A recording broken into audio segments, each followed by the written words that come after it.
Hello from Giles County. We've got a real treat for you today, but I want to do a little housekeeping before we get into the topic, which is cooking with culinary herbs every day. And so our housekeeping, Alicia you're seeing her on the screen right now, and she's got a yellow piece of paper in a stand. And basically, we may show some items or mention some stores that we are not endorsing. And that statement is use of commercial and trade names does not imply approval or constitute endorsement by UT, and it should be UT TSU extension. No criticism is implied of product not, or any products not mentioned. And I wanted to say that because I pulled that out after yesterday. You know, it's hard to talk and cook or do crafts without mentioning sources or specific stores. So just wanted to share that with you. And it's a good way to remind yourself, if you got the piece of paper out, that you will need to remind your audience that you're not endorsing any products. Cooking with culinary herbs, there is a great set of items on that supplementary resource page. And last night I had a little bit of trouble getting to that because I'm not the brightest light in the chandelier sometimes. And so the way I did it, the last email that Carla Bush sent, we got it day before yesterday. It had the link on it. I'm seeing at the bottom of the screen, I'm seeing the top of her head and down. Okay, I was listening. Okay. Anyway, get on that site that is on that last email from Carla Bush, and it will take you directly to the supplemental resource page for this leadership retreat. At the top, underneath where it says cooking with culinary herbs, you're going to see a supply list that has got recipes and items. That is one recipe and items that will be done today. Then over to the right, you're going to see recipes. That's where you'll find some more recipes that Alicia is doing today. Then you'll see YouTube videos. I think Mary Alice posted those YouTube videos, and those are from our home lawn and garden show this spring. It was virtual, so if you want to see about growing herbs with Alicia Allen, that's the first one. And then she's got growing herbs with Alicia, and she talks about rosemary, basil, mint, parsley, thyme. And so that's a lot of good resources. But the very favorite resource I have that Alicia has or is going to share with you today is the Essential Herbal. It is it's a collection of her articles that she has written and that the Essential Herbal has published. And she does one every 2 months in the magazine, but you will have 7 of those articles. And just to give you some ideas, one of them is summer jellies to warm your winter. Another one is dill, D-I-L-L with it. And then don't leave the lemongrass leaves. So those are 3 of the articles that you will get in that handout. And the magazine did that for her, and she is sharing it with you. And it's a very nice handout. So I just want to introduce Alicia. She is living in Giles County, not a native of Giles County, but you've been here a long time. She is an herb enthusiast since childhood. And she often teaches classes about incorporating herbs into everyday meals. She is a retired mechanical engineer. She loves tending herb gardens, cooking with herbs, and creating herbal products from the Victorian language of herbs. So, Alicia, please share with us cooking with culinary herbs every day. Hi. First of all, I want to thank Kate McCullough for her wonderful introduction to my class today with her talk yesterday. It was as if hers was part 1 and mine is part 2. I do feel passionate about the use of herbs for several reasons. One, it is they're nutritious. They have a lot of microchemicals, and some of them have getting close to your daily amount of some vitamins and minerals. But in addition to that, they're fun. They make things flavorful, and you just get such a sense of accomplishment from using herbs. And some of the articles that you have from the Essential Herbal highlight some of the many, many ways that you can incorporate herbs. The main thing to take away is it's not difficult to incorporate more herbs into your diet. And not only is it not difficult to incorporate them into your diet, it's not hard to grow them. So I wanted to spend a few minutes talking about growing herbs and how you might just use them on a daily basis. And there's details of this in the Essential Herbal articles. But for example, if you like to drink iced tea, you can add several different herbs to iced tea. Of course, everybody knows you can add mint, that's a given.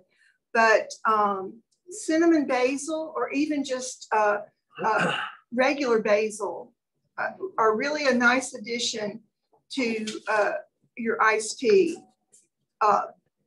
And pineapple sage, lemon balm, there are several that you can add to cold drinks or hot drinks. And that's one way to use your bounty and to mix things up a little bit in life. So that's why I'm here, is to talk about easy ways you can do it. And if you're like me, cooking is fun, but you don't want to spend all day in the kitchen. So I decided that I wanted to make some recipes that were easy to prepare and incorporated herbs. And also I wanted to make sure that no matter your family size, that you could use up all of the herbs. And so the article that you have shows different ways to use the leftovers. And let me tell you, some of my favorite recipes are the leftover recipes. For example, the recipe that we're using for the smoked sausage, any leftovers you have for that, the black bean soup is good, but I had never had smoked sausage on a pizza. And with a homemade pizza sauce and the sausage and the peppers and onions, it makes a pizza that is just out of this world. So you might want to cook extra if you have a big family. And if you're just cooking for one or two, these recipes will make enough to share for the leftover recipes. I prefer using fresh herbs.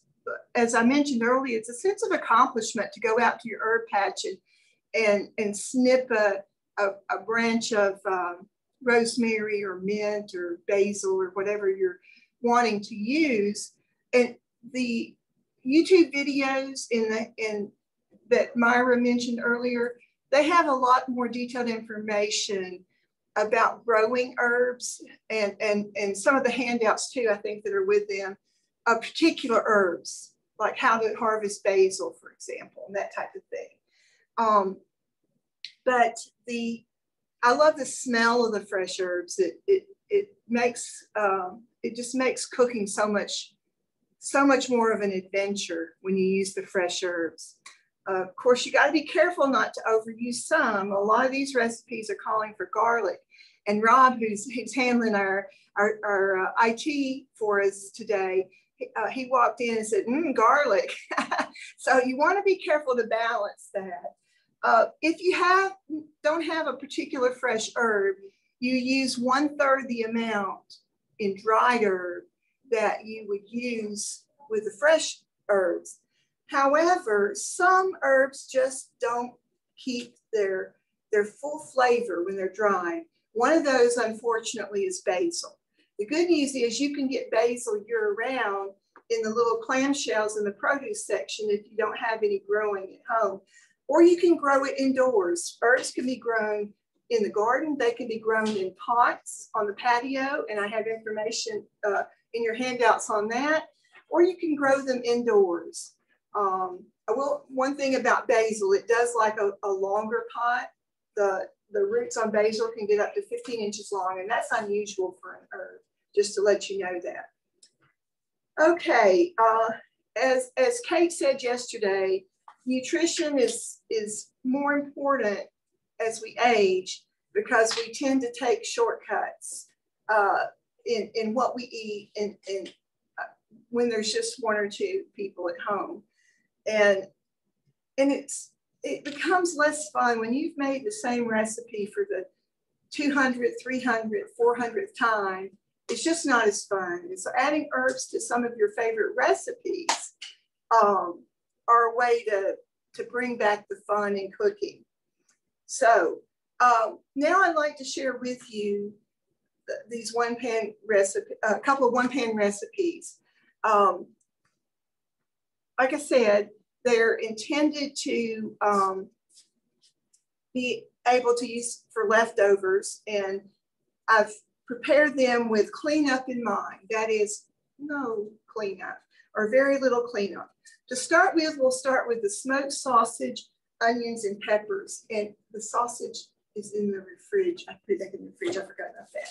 So we're going to take oregano, and this happens to be, thank you, a lime colored oregano, but it's still the same culinary thing. And we're going to strip the leaves off, which is easy to do by just running your fingers backwards from how the leaves grow. And then we're going to, and I learned this, there was a guy that had a cooking show and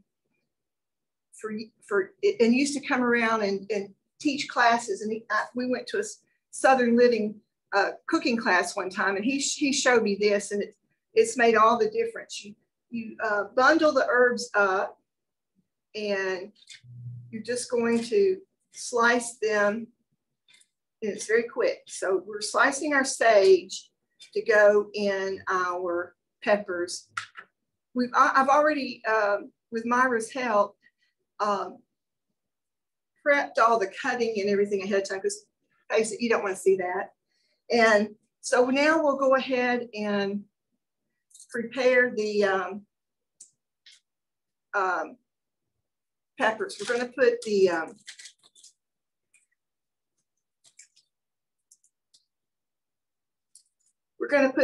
it's 1 tablespoon of sage, and I need to have just a little bit more, I see here, to make up the 2nd tablespoon.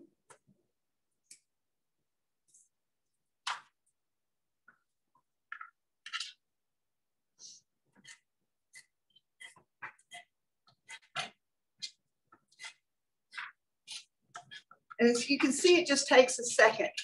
These were picked from my garden this morning and have been washed and ready to go, washed and let dry.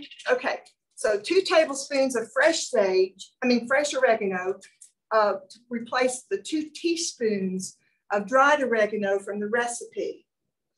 Okay, and we're going to add the peppers and onions to that. Actually, we're going to do those last for ease of preparation. So we're going to put the olive oil. I'm going to put half of it in here, and the other half I'm going to put on the peppers and onions. And salt and black pepper. And then some basil. And like I said, you can get basil all year round. The basil here is, some of it's bought from the grocery store and some of it's off of my plants. And again, roll that up very tightly.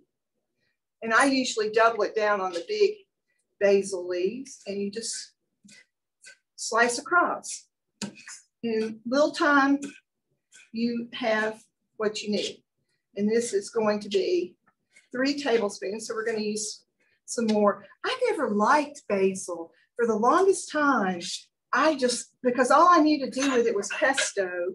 And I didn't think that that was a good use of, I didn't like pesto. But then I discovered cinnamon basil. And cinnamon basil is really good in tea, unsweet tea. And so once I started growing cinnamon basil, then I have discovered I really do like basil. And I use it in all kinds of things. I use it with lime zest in a sugar water that I boiled down to a syrup, and coat fresh fruit with that for fruit salad. And Myra, if you'll just tell me when I'm about 15 minutes out from the end, make sure I'm staying on schedule to get everybody. You've completed 15 minutes so far. That's about where I want to be. Okay, so we're going to put 1, 2, and 3 tablespoons of basil in with our sausages. And we're going to mix that up. And if you'll notice, I'm prepping in gallon bags. And the reason I'm doing that is there's no cleanup. And so when you're finished prepping and you put it on the cookie sheet, the bags go in the trash can and no cleanup. Or just your tools that you use. Okay, I said I was going to take the peppers and onions and add the other tablespoon, or add a tablespoon of oil to that. Even though you could mix them all together, just for ease of putting them on the cookie sheet, I decided to do it this way.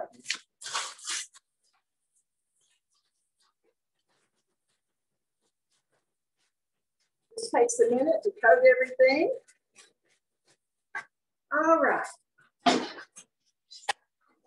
Cookie sheet here. We're going to put our peppers and onions. I'll still need that for the potatoes. Put our pepper and onions here. And then we're going to put our sausage on top of the peppers and onions.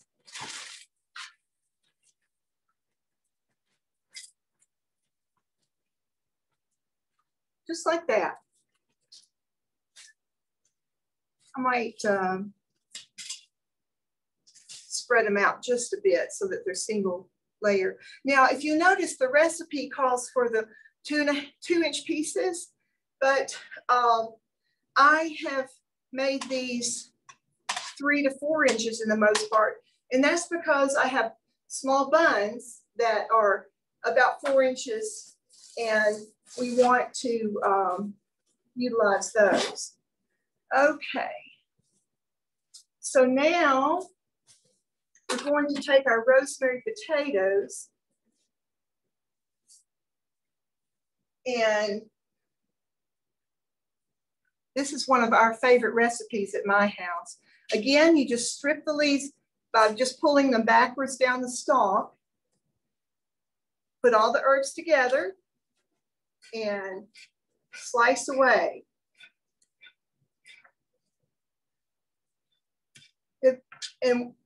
You'll have to let me know in the chat if any of you make rosemary roasted potatoes a staple in your house. Okay. So here we go. Got the potatoes that already have the olive oil on them. We're going to mix up with the potatoes and put those on the cookie sheet. Now this 1-pan dinner also calls for to bake the garlic, but I thought we might use it in other recipes, so I went ahead and baked it in a meal earlier. And I apologize for the potatoes being a little brown. I couldn't get red potatoes at my local big box grocery store yesterday. So there you are. There is your 1-pan sausage and onion dinner. And like I said, my favorite recipe is the pizza from that. So the next we're going to do a tenderloin dinner with maple and sage. Would you mind rinsing that off? I think would be the easiest. And this is my husband's favorite. He likes it when I write a new article for the magazine because he's the tester. And so he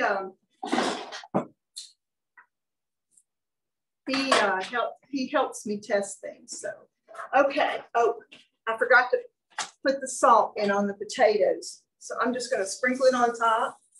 The whole thing with this is it should be easy and simple. Okay. Thank you.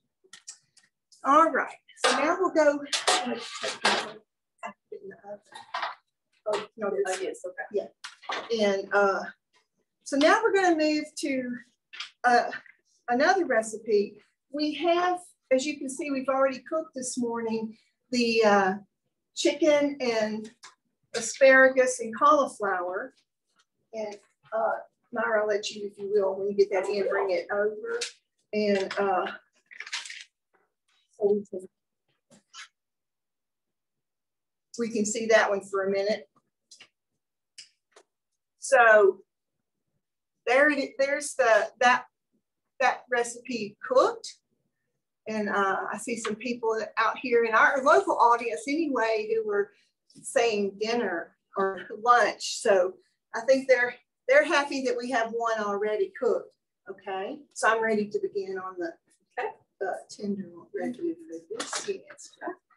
Okay, so we'll start with the sweet potatoes, and we're going to put sage in the sweet potatoes. Now this may be a little big as far as you're used to seeing sage. This is bergamot sage.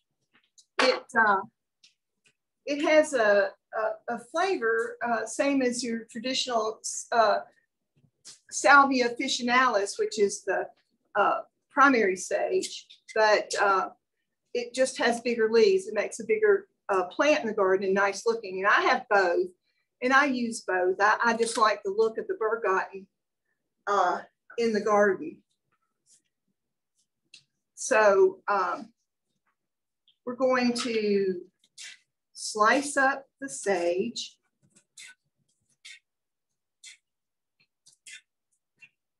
And add it to our potatoes. And we've got some that we're using for the tenderloin. This was also fresh picked from my garden this morning.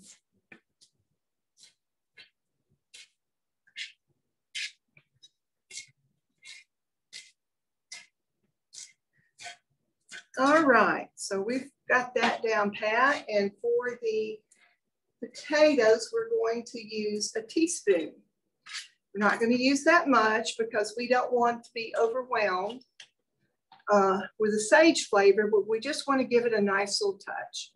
So it already has the oil added in it to help prevent browning and to make it easier and keep easier in the bag. So we're going to add the sage, and we add a tablespoon of brown sugar.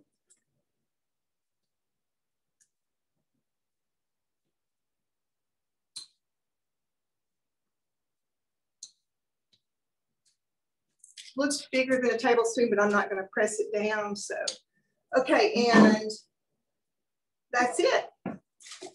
So we're going to mix this up in our standard old prep.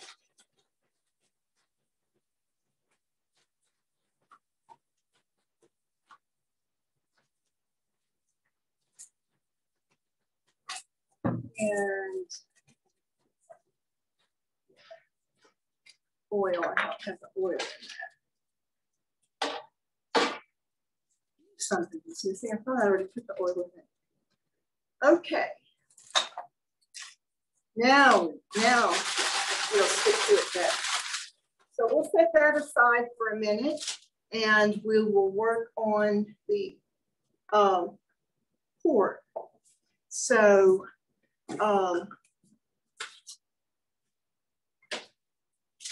okay, so for the pork, we have 1 tablespoon olive oil. I think I used the 1 tablespoon. So we're gonna That's maple syrup. Yeah. Okay. We So, need some more olive oil. yeah, I need more olive oil. I thought those potatoes look really dry. So that's the maple syrup. So we're going to put 2 tablespoons maple syrup, and we're going to put 2 tablespoons of the orange juice and 1 tablespoon. We're going to pour the 2 tablespoons over it. So we're going to put measured out the cook's way. Here's your, okay, thank you. All right, and then we have cumin that we're going to add, and it is, you think you're going to remember this. Oh, cumin's over here.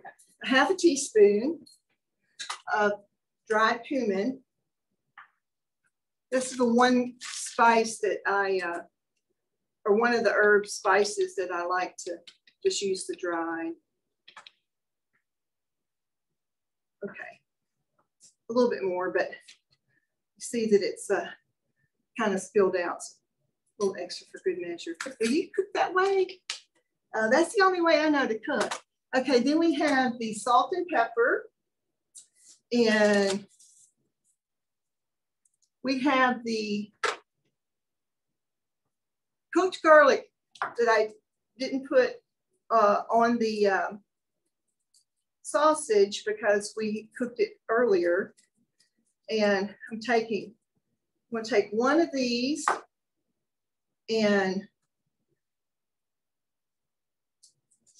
add it to it. It's a little bit softer flavor, of course, than the fresh, and that's what I wanted. This big clove didn't get as done as it might have, and so I'm going to be mincing it.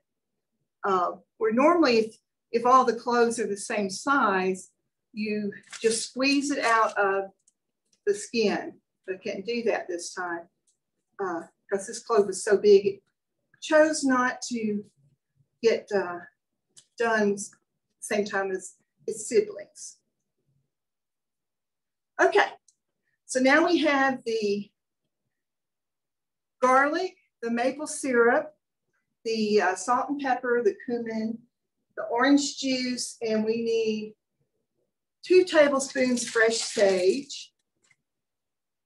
I need a tablespoon. Actually,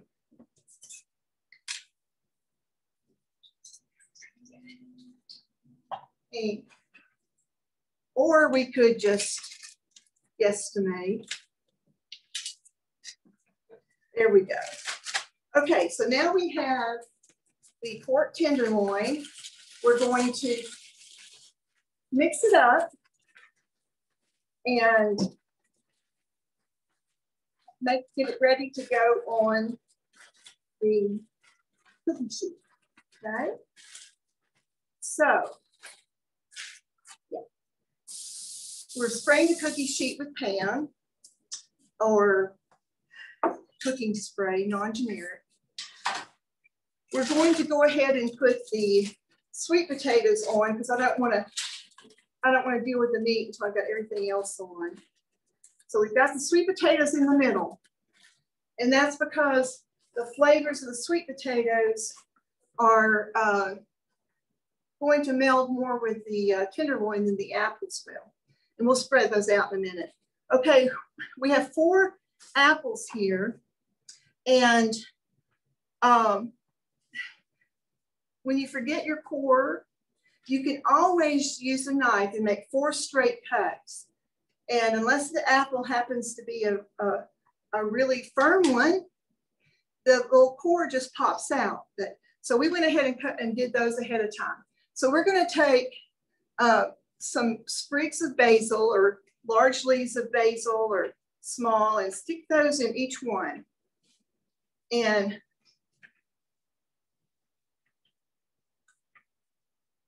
then we have just 2 more ingredients.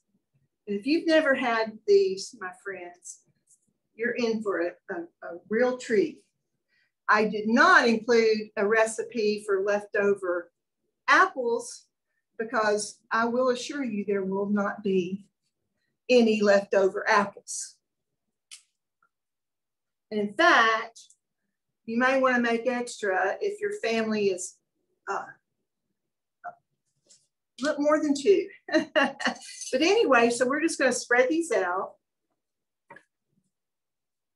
And if your family really likes sweet potatoes, you can do more than this. Just kind of swipe that with that. Now we're going to put the pork tenderloin on.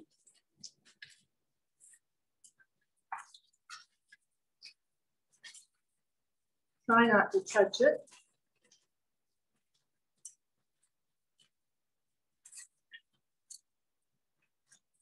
And those come 2 to the package, so that's what we've got. I'm going to take the other 2 tablespoons and drizzle over the pork.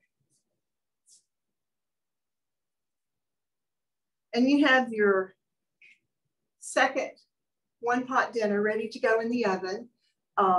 Oops, no, you don't. You have to have brown sugar and butter on the apples. How could I forget the best part?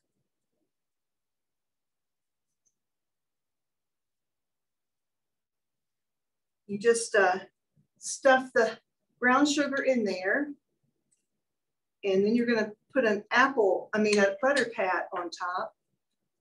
Whoops, that one decided it didn't want to stay together. So we'll put extra brown sugar to convince it otherwise. Okay, and I'm going to we softened the butter, probably wasn't, even though I thought it sounded good at the time, probably was not the best idea. But we're going to just put half a tablespoon of butter. If they were larger apples, you could use a whole tablespoon, but this way you're not wasting it. Well, that one just does not want to hang with us today. Sometimes that happens, and if your apples are big enough, one will just kind of hold it in place. Okay, so there we go with our second dinner. And that is all I have to present. So now, if you have any questions, I'd love to hear them. If not, I'll just keep giving you ideas on how to use herbs every day, because I have a lot. We have some comments in the chat. I don't know if they're questions, but one comment says that she loves sheet pan dinners because they are so easy. One commenter says, oh, this is a question. Does cinnamon basil taste different than regular basil? It does taste slightly different. It's a little spicier, but not as spicy as Thai basil, but it's a little spicier, and it just has the most wonderful flavor. Most of the times you can find it at the big box stores as well as independent nurseries. Some years they don't carry it. It's just really strange, but usually you can. Cinnamon, I made a jelly recipe with peach and cinnamon basil, and it won the state fair one year. So obviously it tasted appealing as well. So it's probably that, and rose geranium are my 2 favorite herbs. Okay, anything else? Just a few more comments. One commenter says, my family loves roasted vegetables, and potatoes are the easiest for sure. Someone said yum. So your recipes do look appealing. Whitney said, I've never stuffed apples with herbs. This is interesting. I will have to try that. So thank you with that. And she also wants to know, what else can you do with rose geranium? Rose geranium. You can make a, you can bake a cake with it.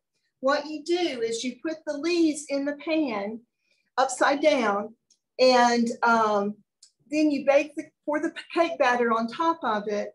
And then when you're done, you take out the rose geranium leaves. They're a little bit tougher than sage, And so you really wouldn't want to eat them, but they impart a very delicate flavor, rose flavor to the cake. What I like to do with it is I like to make an herbal sugar with it. You take about a 1/4 cup of your plant material, your herb, to 2 cups of sugar. And you just put it in a container. Glass is usually best, but if you don't have glass, that's fine. And you just put them in there. You put sugar, then herb, then sugar, then herb, then sugar, you know, or however many layers you can make, depending on the size of your container. And you let it sit for as long as you can, up to at least until the herb material is all dried out, whether it be a week or up to a month. And of course, the longer you leave it in there until the herbs dry out, the stronger the scent will be. And the only key to it, if there is such, is don't use too much plant material to the sugar because it won't dry out. There's too much moisture in the herbs. And the other thing is you shake it. You shake it every time you walk by, a couple of times a day or whenever you think about it. And that distributes the oils among the sugar better. Those are the 2 favorite ways that I like to use rose geranium. And where can you purchase rose geranium? Would it be with the geranium flowers? No, it is a little harder to find. You probably need to go to a nursery that has scented, if it has scented geraniums, it will have the rose geranium. And there are also a couple of sites that sell it. And I am going to mention one here because places to buy it are somewhat limited. The web, and I'm not endorsing them, but I'm telling you they have a good selection, more than any place I've ever seen. Germinacy. And okay. Are more questions or comments? We don't have any more questions at the moment, but Elizabeth says that she is growing purple basil. It is good. And she loves the lemon geranium, and she saw that once placed in a pan before baking a cake, like you had suggested earlier. So yes, it works well for that. And a lot of the recipes that I just mentioned to you are in the Essential Herbal. It may have the exact same recipes or a similar recipe that you could change the herb on to the one you wanted, into that compilation of articles that you have. And they were so nice to do that. What I had asked them if they would do the one-pan dinners with their logo on the front. And I don't know if there was a misunderstanding or at the time, the time I asked them this several months ago, it was the one-pan dinners were in the current issue. And so they gave me all the back articles that I had done. Except for my very first one that I wrote, I probably wrote 10, 12 years ago. And the title of that one was Fresh Herbs and Fried Oreos. And the reason that was the title of that is I took fresh herbs to a craft festival. It was actually a fruit festival.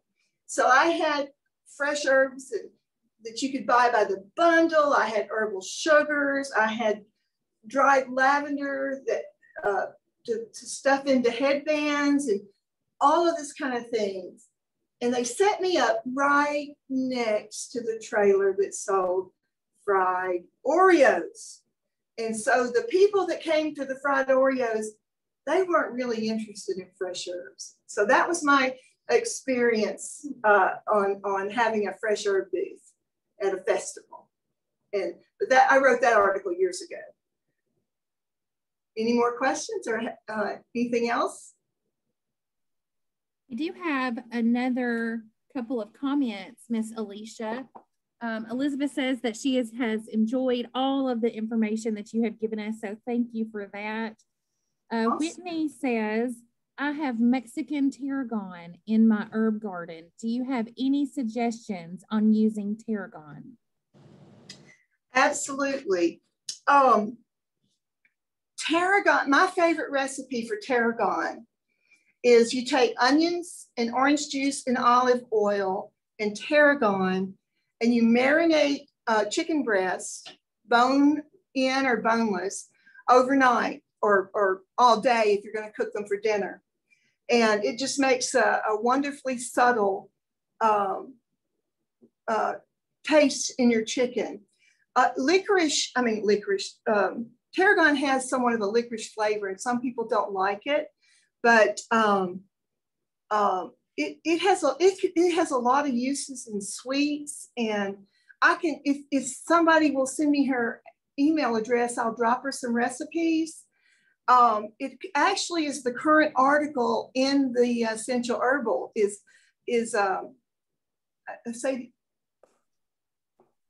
I'm sorry, it may be the one coming out 1 July. I can't remember, but I just wrote an article on tarragon because I love using tarragon so much. But that with chicken, you can make an herbal sugar with that. It goes, you can even use it in a fruit salad because of the licorice taste, as long as you just use a small amount infused in your sugar water. So those are some of the ways, but I'll be glad to send you more recipes if I get your email address. And also, I do want to say we formed an herb group here in Giles County. Unfortunately, we formed it right in the middle of the pandemic last spring. So currently, our presence has been limited to a Facebook page. But I usually focus on an herbal week, although this spring I've been doing a little bit of different things. But if you're interested in more culinary recipes about herbs, then check out, it's the Wolf Gap Herb Enthusiast. It's a page on Facebook. And I'm the primary contributor to that, although it wasn't supposed to be that way, but that's the way it's worked out, and that's okay.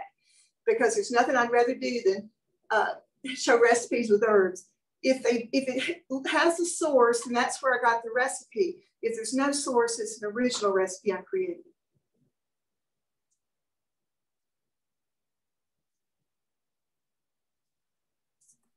Miss Alicia, I'm going to find that Facebook group and I'm going to drop it in the chat. Also, Whitney is the one that was questioning about the tarragon recipes.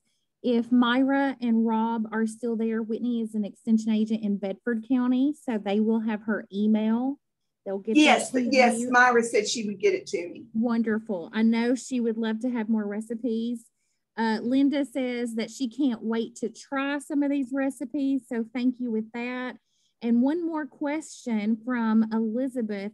Why am I having so much trouble for years growing cilantro? I am glad you brought that up. Cilantro is a cool weather herb. It does not like hot summers, so it wants to bolt. It wants to make a seed head and die. So here's how you prevent that. You plant several cilantro plants in a bunch, or like a whiskey barrel container, so they could be right outside your door. And what you do is you go in as soon as you can, as it's big enough, which doesn't have to be full grown, and you snip the whole plant about 1 inch from the soil. One plant. Next time you need cilantro, snip the whole next plant. And you do that you need 4 or 5 plants to do that. And you just keep snipping the whole plant, so they're constantly having to grow back. And that's how you keep cilantro going all summer.